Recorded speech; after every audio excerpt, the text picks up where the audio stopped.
you can almost imagine you are 100 years ago. I mean, it literally, and there are long stretches where you don't see a house. Right. And it's just unbelievable that in the middle, really, of a pretty populous area, actually, Yes. it is still so natural. I don't know how that's happened, and I know that you take that piece of it very seriously. Extremely seriously. 8 miles from the Capitol Dome, to imagine a pristine and undeveloped a place as the banks of the Elkhorn is just incredible.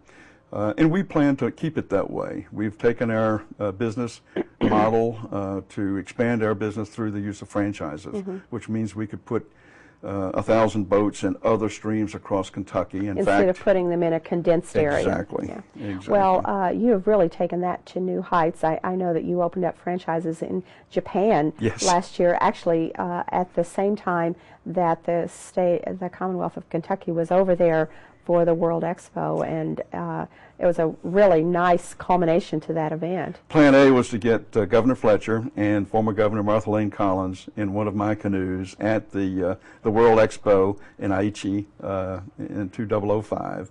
And I came that close to making that happen.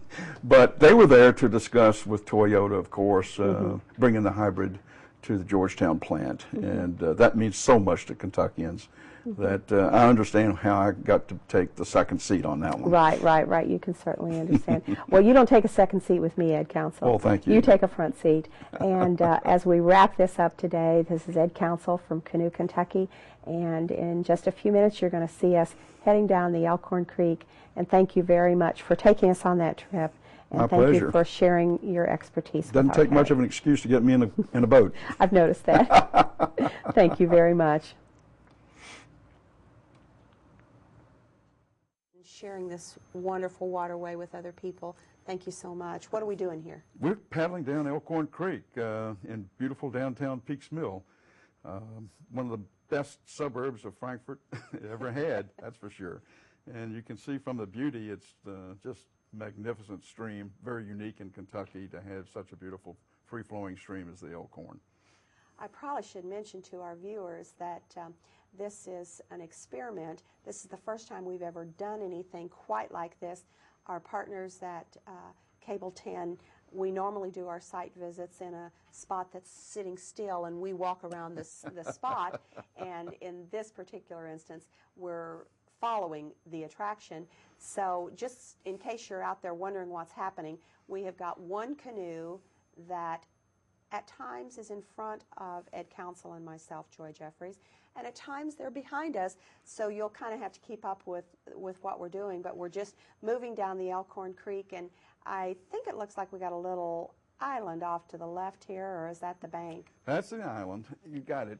And one of my staff, Risa Yost, is paddling the cameraman, Shane, down, and sometimes we get in front of them, like you said, and sometimes we get behind them.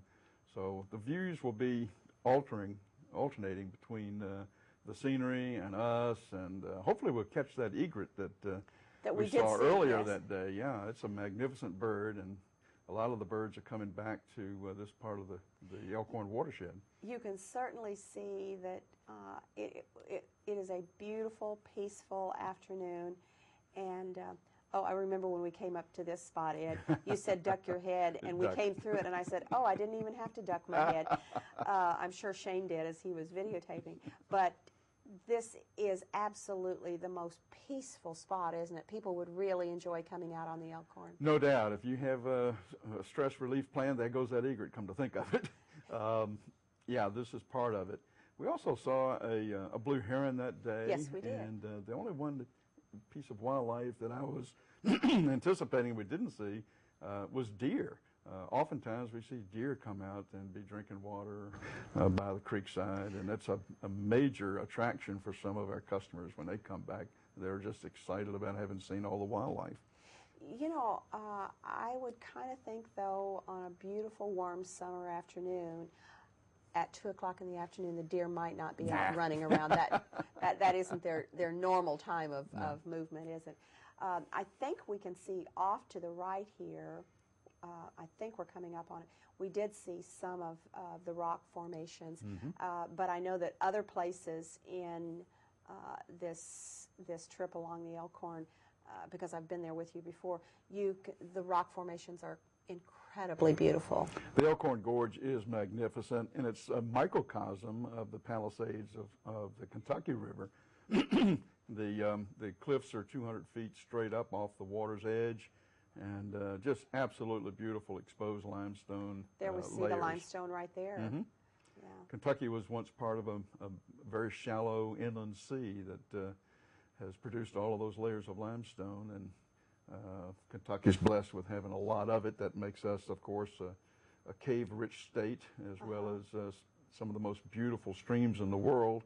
And, of course, it's what makes for the bluegrass and the horses and the good bourbon. Right, right. The composition of the limestone and mixing with the water. Well, another thing along this trip is that I've noticed every time I've been out there how incredibly natural it is.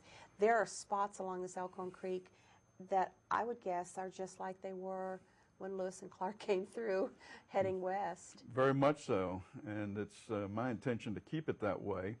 We've managed to grow our business for the last 25 years by keeping a limited number of canoes on the Elkhorn through the use of franchises. So we've grown our business in other parts of the state, being always careful, and the world, and Japan, you're right, being careful not to have so many canoes on any given stretch of water that it destroys the ambiance that you can see in these pictures. Right.